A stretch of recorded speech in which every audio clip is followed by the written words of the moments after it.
So, you may or may not know, I have a client communication course called Email Like You Mean It.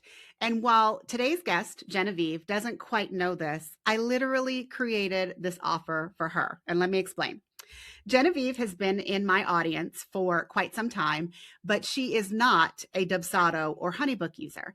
And so for the longest time, I had absolutely nothing to sell her.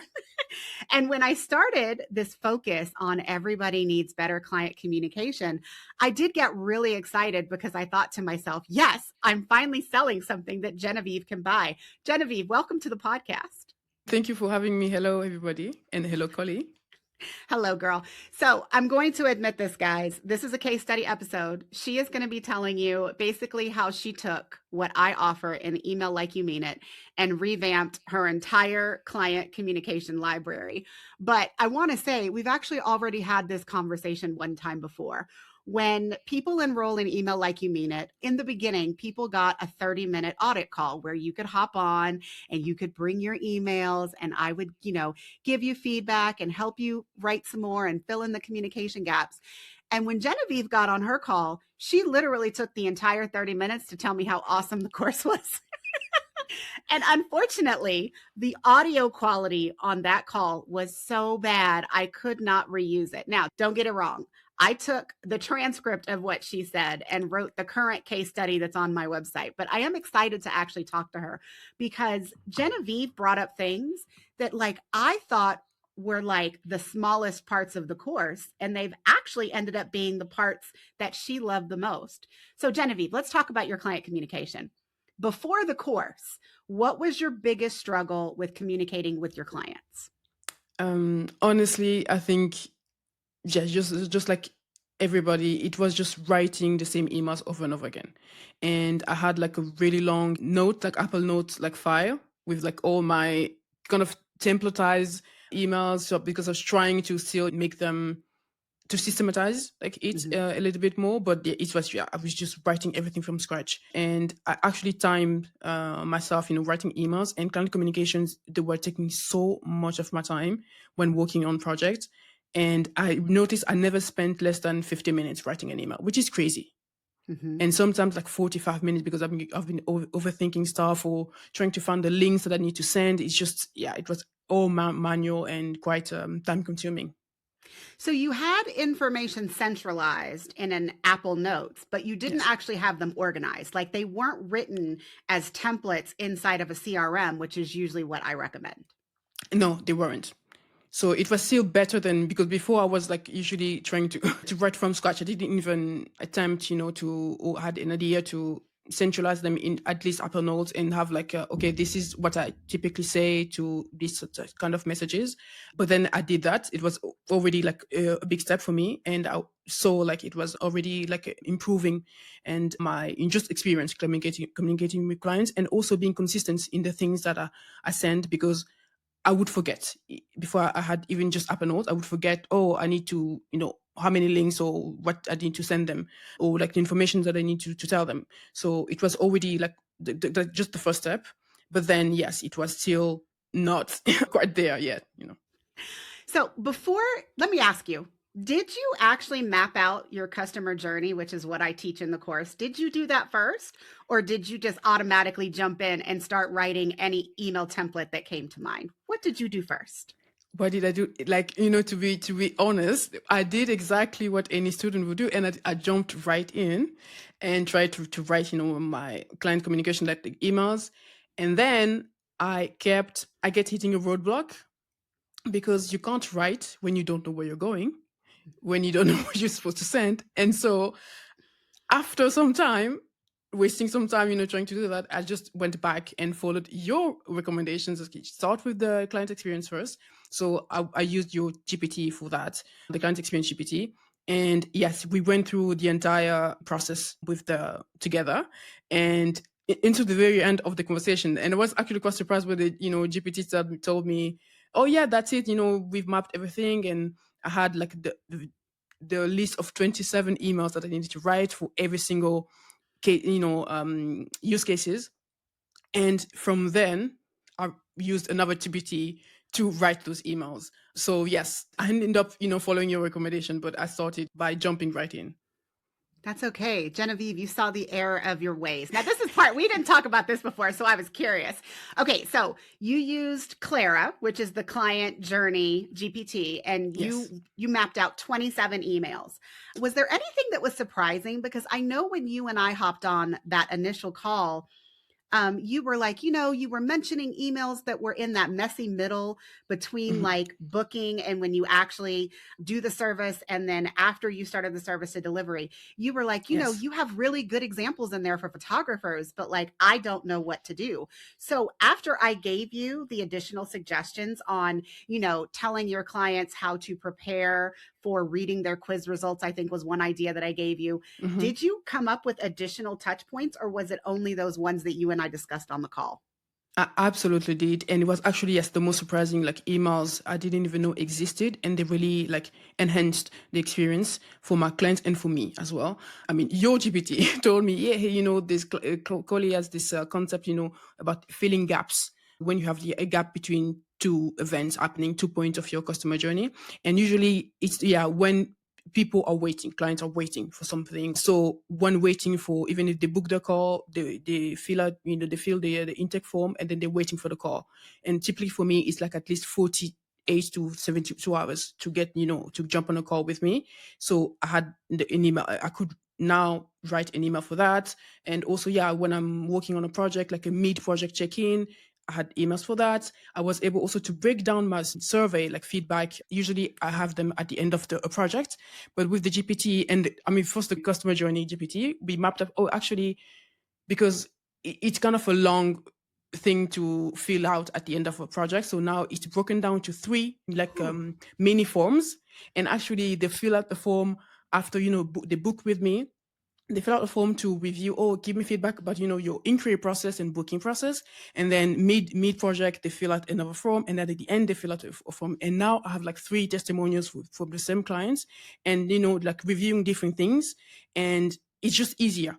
And those testimonials are also more like how to say, natural sounding, Mhm. and less like, oh, I liked working with Jen, she's so, it's less like academic, because they really, oh, it's especially like the very first run, I guess it's like, oh, I'm so excited, this is the best, booking inquiry, it's just, you're so easy to book. And it's just, I have a testimony before we even start working together, so it's really like a highlight of yeah, my customer journey now, and I really enjoy like receiving those feedbacks. I am so proud of you for breaking that down into three different forms because, a lot of us, we want testimonials, we want case studies. And I've said over and over again that getting your customers to talk about what they liked or even didn't like about working Mhm. with you throughout the process really helps you figure out how to talk about the process with strangers. Because, a lot of us need to be able to get strangers to convert. We're not always Mhm. lucky in that the people that are hiring us know us and they're familiar with us. And, we have to do a lot of discussing what it is that we do and what the value is. And so, one of the benefits of breaking your feedback process down into three different like stages, if you will, is nobody is going to remember exactly what they Googled, exactly what they thought, exactly why they were so impressed with you when they booked you after you've delivered the thing. They're going to be like distracted by the thing. And in your case, you're handing them a quiz funnel, you're handing them, email sequences. Like, that's the shiny object. And the moment that you give them the deliverable, they're probably only going to remember how they felt when they got the deliverable. So, one of the other benefits of breaking down your feedback process is as service providers, when we deliver, our clients are usually not getting immediate results. It's not like when I was a photographer and they got the photos and they loved them and they shared them everywhere. And that was the thing. Like when we're doing business to business, in your case, when you're delivering a quiz funnel, it's not like you deliver it on a Monday and all of a sudden they've had 100 people go through by Friday and they can actually tell you how it's working out. You do have to check back in order to get those additional touch points of what happens when they actually put your deliverable into practice. And so I love that you have three stages because I didn't tell you to do three stages. So good job. Well, your GPT told me, so Okay. you kind of did. I mean, those GPTs. I cannot say enough good things about AI System Squad. And honestly, I think most of the testimonials that I have on my website, I have had to not put Genevieve's face on like every single page because let me ask you this, Genevieve. Which GPT is your favorite from Email Like You Mean It? My favorite is like the email improvements. The one, yeah, I've used that's the one I use every single day Yeah, for you use my Ruth. So, yes. guys, Ruth is the response strategist. And Yeah. I told this to Genevieve last time we talked, but I created that GPT like 15 minutes before I published the course. I all of a sudden I was sitting there and I was like, you know what? I'm really helping them pre-plan these emails and like write these email templates. I was like, but maybe they need a little help like in the moment, like writing those really difficult emails where a client has asked you something and you're so frustrated with them that you don't trust yourself to write them a response then. As a professor, I used to do this. I had a 24-hour rule. When a student wrote me a nasty email and my response to them was going to be cuss words, I would close my computer for 24 hours and then I would come back when I was calm. So it was like a last minute decision to create Ruth and put her in the course because I was like, I do hear from photographers when people are like, can I get a discount? Can I get the raws? Can I get this, this, and this? And you're frustrated because you know that you've already answered that question. And like they're asking you and they're making you say it again and you don't want to be rude. So when you told me that you were now using Ruth every day, you say that she's like a permanent tab on Exactly. your browser, and that every client communication that you have written in the 6 months since you took the course, you use that GPT to write them. And I was like, wow, I mean, if that's not a great testimonial, I don't know what is. Yeah, I mean, I talk to Ruth every single day, and the first thing she helped me kind of do was to set boundaries, and like you said, to respond without emotion, and to also in a clear way, and in a way that's also how to say, like you say, nice, not maybe nice, but just to protect the relationship with the client Mhm. while setting boundaries. So it was the first thing because I used to be like, yo, I don't know how to respond. And then you just wait, you just sleep on it. But then with now that the first thing I used her for was for that. So I could respond actually pretty quickly because, she knows all my boundaries and, my services and stuff. So just, okay, this is, oh, I received this message from a client, what should I say? And then she's like, okay, this is send this because we've already discussed so many, use cases together. So yes, I use that. That was the first, the first thing she helped me do, like to just respect my own boundaries with clients and not feel any kind of like emotions around like writing emails or spending too much time, trying to explain myself, over explain myself when I say no specifically to requests. Yeah, I mean, she does three things. So she makes sure that you actually answered the question. Because I feel like a lot of the time, sometimes we write them back an email and we're not actually sure that we answered the question that they asked. You know what I mean? Like they asked Hmm. this and you've given them this explanation, but did you actually tell them no? Did you Yes. actually answer the question? So that's the first thing that Ruth does is she makes sure that your response addresses their initial question and it identifies, it says, hey, this is what they wanted to know, and it checks your email response or it suggests what you should say to make sure that the actual question was answered. And then the second thing that it does is it checks your attitude. It makes sure that if you were a little emotional and you were a little hot-headed when you wrote that response, that it tones it down into something that still sounds like you, but is professional and is not like laced with emotion that your clients might read incorrectly.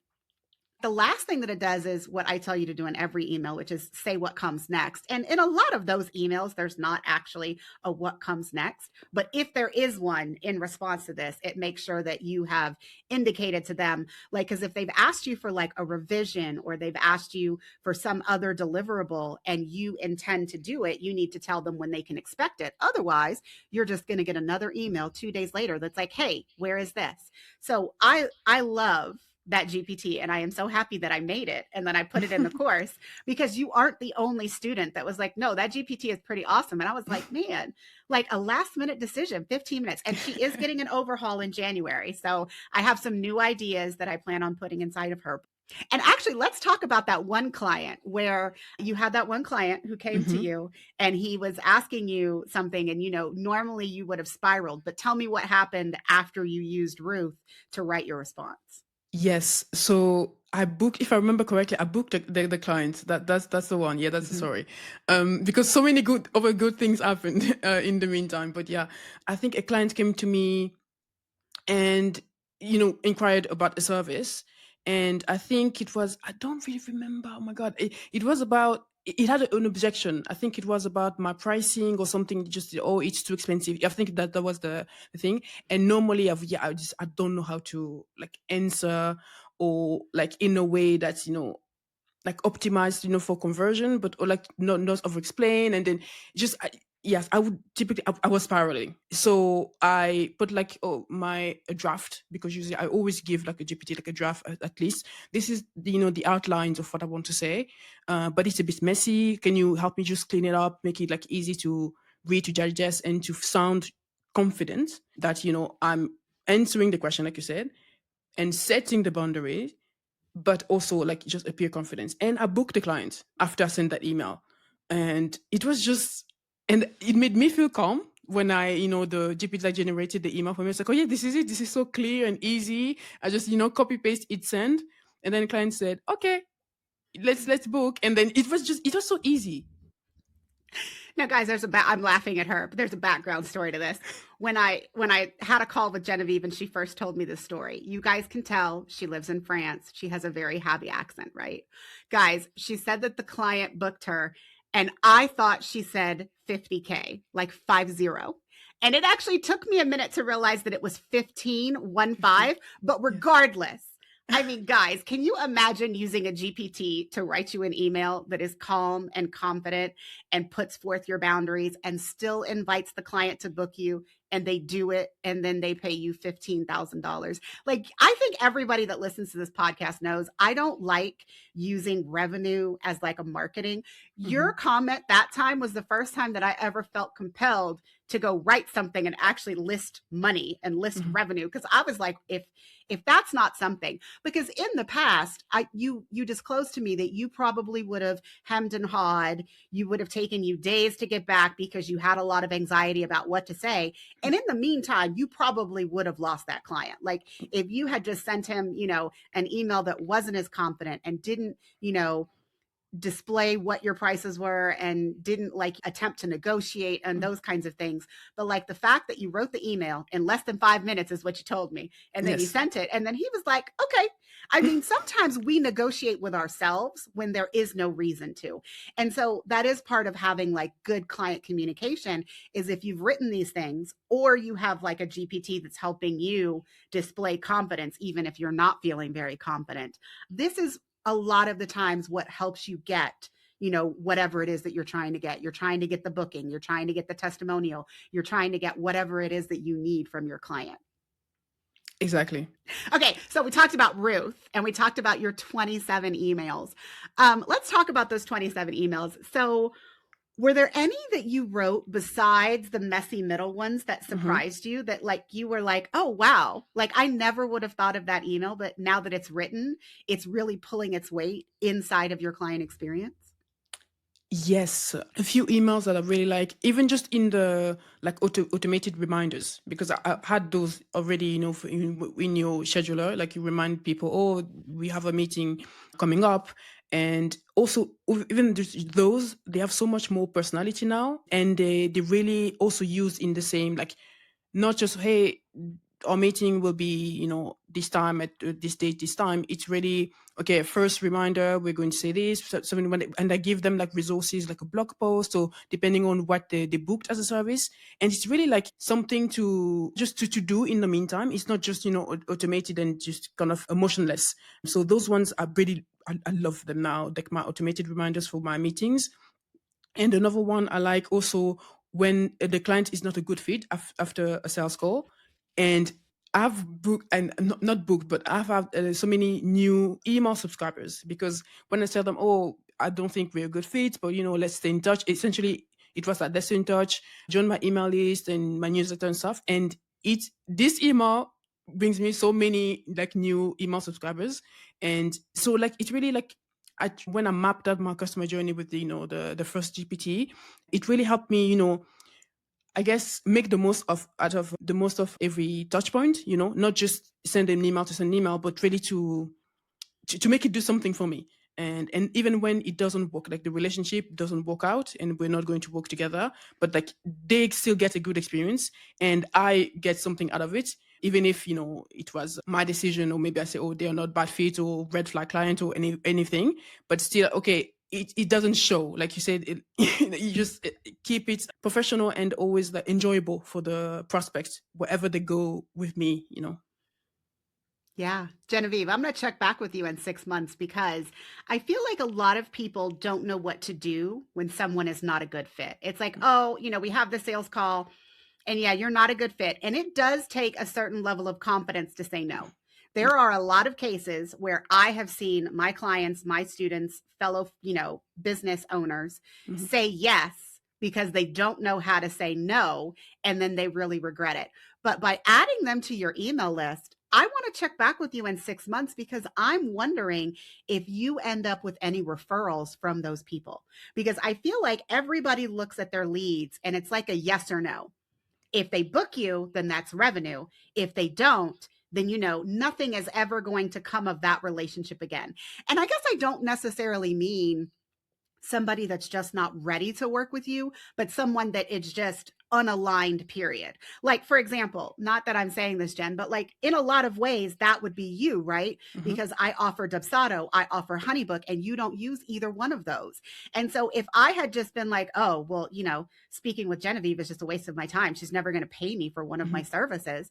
But, you get on my email list, you listen to all of the other things, you apply it to whatever CRM you had. But I am going to be interested to see what you get from these people that you have told no, that have decided to join your email list in 6 months, in 1 year. Does that end up producing any other kind of benefits to you other than just keeping the relationship going? Because in some cases, I do think some of those people might eventually be ready to work with you. Like maybe their business changes, maybe their revenue or their budget changes, like whatever it is. But I'm going to be curious. Well, I already have like Oh, something to see? tell you. Yes, I do. That's what I'm telling you. Those emails are doing like they're doing the heavy lifting for me. I would have like one like good like case study example for that. I had like clients again. It wasn't a, like you said, like red flag client in essentially necessarily. It was someone who wanted more in the project, and just to expand the scope. And for me, I was no, my services packaged. It's for me, just to keep it tight, and he wanted to add stuff that it just wasn't I wasn't ready to offer. So it was more like a misalignment. So he preferred to work with an agency. But this it's actually that's now I get testimonials from prospects because I say clients, but it's not a client. It's never worked with me. So it was okay, not a good fit. Too bad. The timing isn't right. Essentially that's what my email say. Join my email list and fill out this feedback form. Just tell me about your experience inquiring with me, because I also send the form to prospects. So now I have like feedback from prospects. And this guy, so I give me a testimonial. That's the guy said best just inquiry experience I've ever had with someone like service provider. And it didn't work with me. But then a month later, it was this summer. A month later, one of I got a new lead, booked with me, etc. And then I actually signed. It was a website redesign for like a Shopify redesign for 9K, let's say 10K. And this other guy, told me the first person who contacted me and didn't book, that's his friend, and they were at uni together, and he actually spoke about the experience he had with me. Oh, I inquired with this service provider, and just like she's so organized, and the process was just so smooth, and that's how he got to know me kind of, and then he booked with me, and he works with for another brand. So I already have just proof that yes, my new customer journey, those emails really, they're really doing the heavy lifting for me.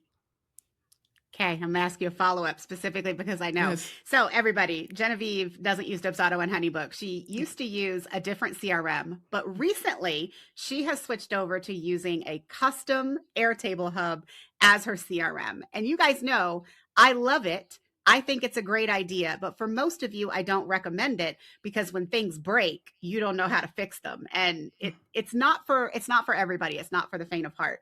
But what I want to ask you now, Genevieve, is are you tracking when your new leads are related to your old leads, kind of like a referral affiliate dashboard, if you will? Are you tracking that? Because you need Mm, to.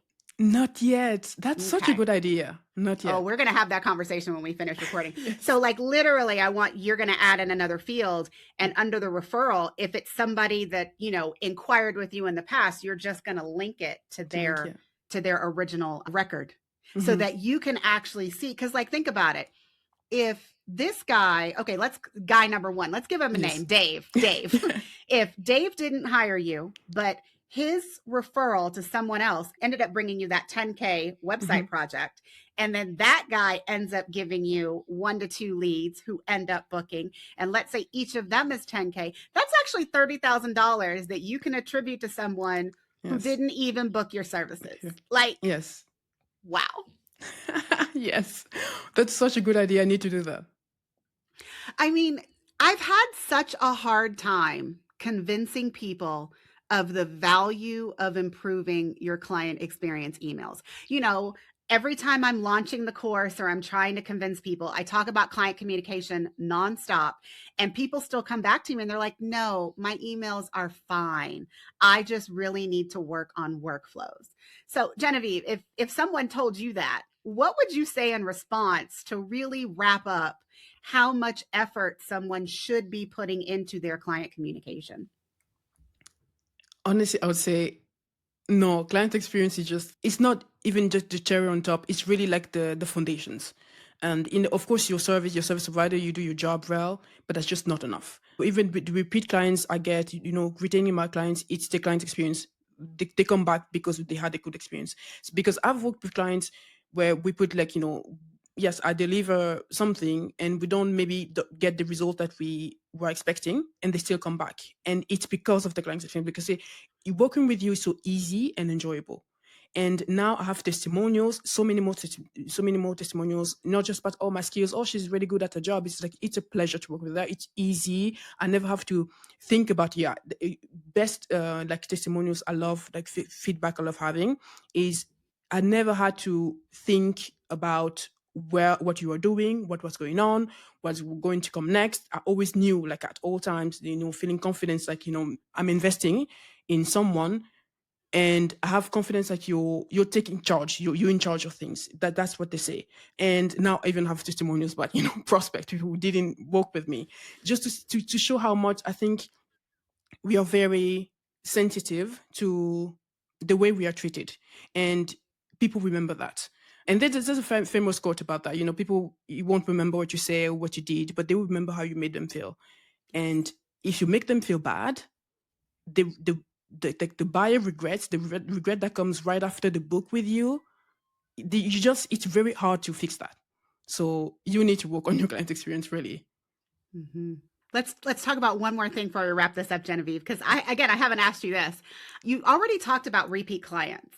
Hmm. So before you took Email Like You Mean It, did you have a consistent way of getting your clients to rebook your services? Which I realize we are 30 minutes into this conversation and you kind of said what you did, but not Hmm. really. So everyone, she is a client experience strategist, very similar to me, but in a different way. And she also does quiz funnels and Yes. email sequences. So I mean, I find it really ironic that she helps other people write emails for quizzes and for their sequences, but she wasn't doing the same thing inside of her business. So that's Hmm. like another layer of like, I am just so happy that, this one, idea course, me screaming it from the rooftops. I feel like if I don't get wins from anybody else, I'm so happy that I created the course just so that I could talk to Geneviève about what she's gotten from improving her client communication. But to come back around, did Hmm. you have a consistent rebooking process before you did Email Like You Mean It? No, I did not. Okay. Do you have one now? I didn't before, but now I do, because when working on my customer journey with the GPT, we really expanded my offboarding process. It was barely, oh, here's your deliverables and literally like goodbye. But now I have so many like touch points after, like, so I can seamlessly sell now like extended tech support, because, I'm a Shopify expert, so extended tech support. Also, I didn't mention earlier, but my emails is, when I set boundaries, to say no to scope creep, essentially. all of those have like, oh no, like there's only like 3 rounds of revisions for this email sequence, but hey, you can book new ones through these links. It's just so many like little upsells now, and just little, yeah, $300 here, we need euros here, 500 euros here, but just because it's like upselling seamlessly, and yeah, checking in with clients. So that's what it helped me stay top of mind, because now I also sell like website refresh, or SEO refresh, all those stuff. It was just it's so seamlessly, because and it's all automated, honestly. That's so great. And you know, I've recently been on a repeat buyer kick. I mean, because Geneviève listens to this podcast Yes. religiously. Like, if I can count on anybody to have listened to an episode within like a day or two when it comes out, it is Geneviève. But it is so like, it makes my heart so happy to know that now you have this process. And what I want you to do is, because I want this number, in like in after Q1, Geneviève, I Mm-hmm. want you to tell me how much money you've made off of just the additional emails in your offboarding. Like, how many people returned to rebook you? How many people bought your little upsells for tech support and like all of those things? Because again, if you sit down and you pre-plan what you're going to say when someone asks you to do something that is not included in their original services that you actually charge money for, if you take the time to pre-write that email, it's not that you're telling them no.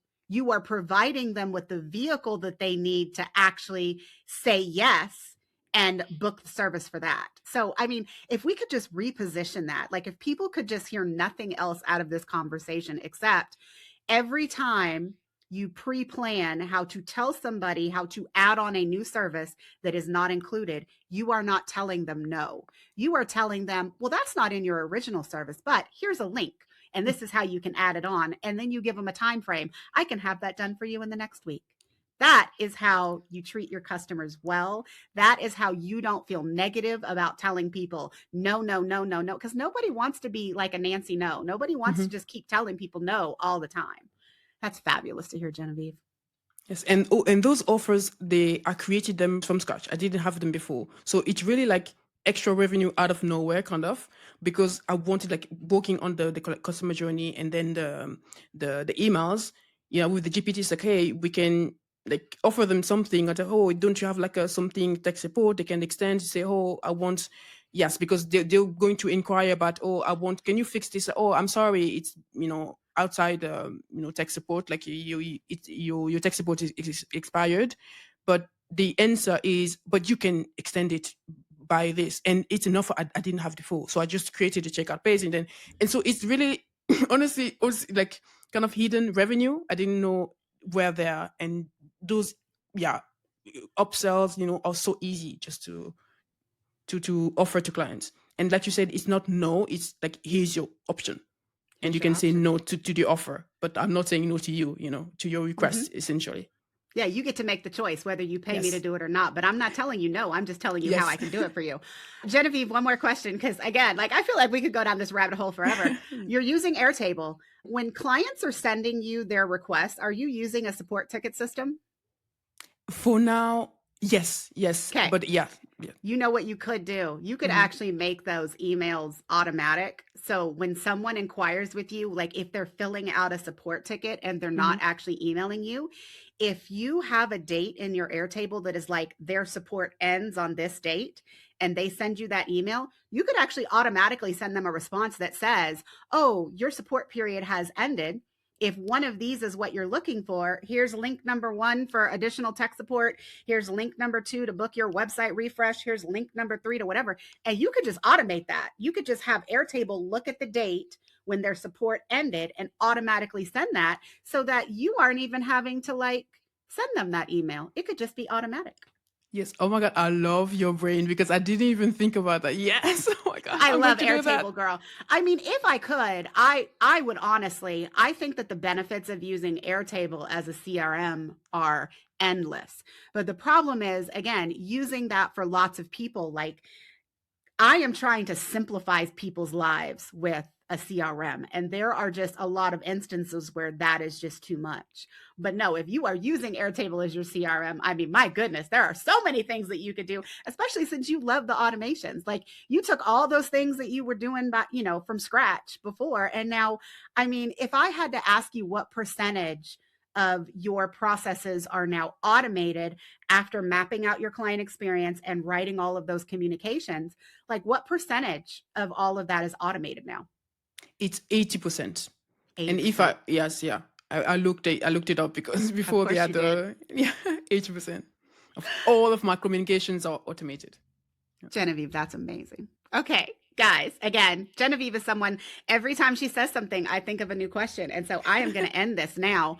But, Shopify expert, quiz funnel expert, y'all know where to find her. And listen, her client experience is amazing. She is going to communicate with you nonstop. Like she's got all these pieces in place to make either of those services amazing for you. And so you can learn more about her and her services. Everything is linked in the show notes. Geneviève, do you have any closing words that you want to say before we wrap this up? No, just thank you for having me. It was a joy to talk to you and to share my experience, working on my customer journey. And yes, just want to say to tell everybody who's still on the fence that, client experience is one of my selling points now. So I talk about it on in my marketing on LinkedIn when I on sales calls. So it's one of my like yeah, the thing just highlights about working with me and even to kind of justify or answer like price objections to say you're also paying for the experience. And here are like the testimonials about people who've worked with me because it's not just about the skills because you can get a developer or someone to set up your website anywhere, but the experience is really worth like the money. So yes, client experience is a selling point and you should invest in it. Yeah. And especially for those of us that have a relatively high ticket. I mean, you're even more high ticket than me now, Geneviève. But like when you have a high ticket service, you really need a premium client experience to go with it. There's nothing worse than paying a lot of money and getting shitty service. Let's be honest. Like that's the worst feeling in the world. And then it's that, your clients are giving others feedback on you, whether they tell you or not. Because like if someone hired Geneviève and they're like, oh, well, I'm looking for a quiz funnel. Who did you hire to do yours? And they respond with, oh no, that was the worst experience ever. Like, I don't even have anybody else to recommend to you, but not her. Like, that's not what you want your client saying. You want your clients talking about you so well, like her prospective client that didn't even hire her. Like, that's what all of us dream of. So, Geneviève, thank you for coming on the podcast and sharing that. Thank you so much. Everybody, listen. She came on here. She talked about how awesome my course is, and bless her. I mean, she has just gotten so many wins after she sat down and really focused on her client communication. This is the part of the conversation where I tell you, email like you mean it is available on the website, but I honestly don't even care if you buy it.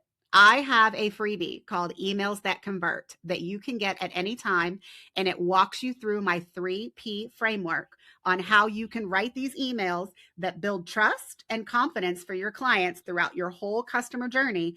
And that is enough for you to get started.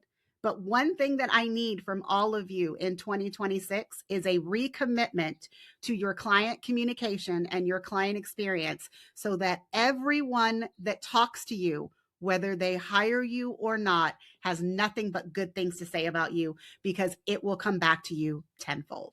All right, that's it for this episode. See you next time.